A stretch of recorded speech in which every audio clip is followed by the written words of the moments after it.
Bagus mana nih, Maria atau Marta? Wah, bagus Maria dong, Pak. Kan Maria itu dekat dengan Yesus, yang ditegur Marta, ya. Tapi kalau kita perhatikan sebenarnya ini ada dalam satu konteks tertentu. Kalau kita mau kritis, sebenarnya Maria yang over reading, over listening, itu bisa menjadi sebuah bentuk kerohanian spiritual obesity.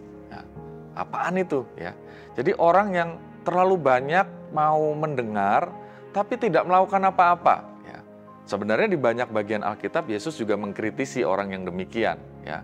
Misalnya, bagaimana kita harus menjadi garam dan terang dunia, bagaimana kita harus berbuat sesuatu selama masa waktu Tuhan berikan itu masih ada, dan seterusnya. Ya. Jadi, harus sebenarnya berimbang. Nah, kalau yang satunya, Marta yang overdoing activity, itu juga bisa berbahaya. Ya. Itu bisa menjadi satu pengertian yang bisa disebut treadmill ministry. Ya. Kalau kita pernah memperhatikan orang yang ada berlari di sebuah alat treadmill gitu ya, dia kan berlari begitu rupa sampai lelah, tapi ya dia hanya berada di tempat itu. Ya. Ini kalau diterjemahkan dalam kehidupan kita, orang itu bisa tergelincir pada sikap aktivisme semata ya dalam pelayanannya. Jadi maunya melakukan sesuatu gitu, tapi dalam pelayanannya sebenarnya nggak pernah dengerin firman ya. Kalau misalnya pas sesi firman Tuhan masih sibuk dengan pelayanannya. Waktu misalnya melayani, ya memang ambil bagian yang tidak ada bersama dengan firman Tuhan yang berkata-kata kepadanya. Gitu. Ya sebenarnya tidak ada yang salah dengan melakukan apa yang disebut dalam firman Tuhan, tapi harus juga menyediakan waktu untuk mendengarkan dan bertumbuh dalam firman Tuhan. Ya. Nah, kalau konteks Maria dan Marta artinya itu jangan tergelincir pada salah satu itu, jangan tergelincir pada aktivisme, ya.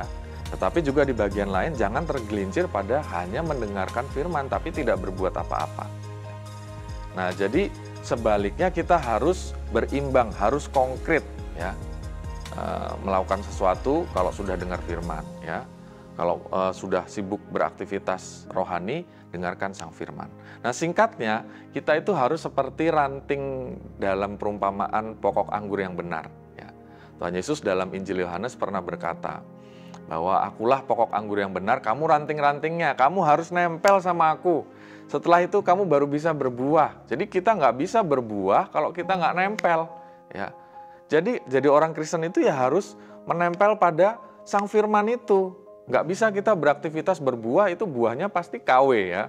Itu pasti hanya sebuah aktivisme yang pada akhirnya tidak menjadi berkat bahkan untuk diri kita karena kita kelelahan ya. Tetapi kita harus menempel, bertumbuh di dalam sang firman, dan seterusnya kita juga harus berbuah. Satu keseimbangan yang sinambung ya, yang terus menerus begitu. Gitu kira-kira.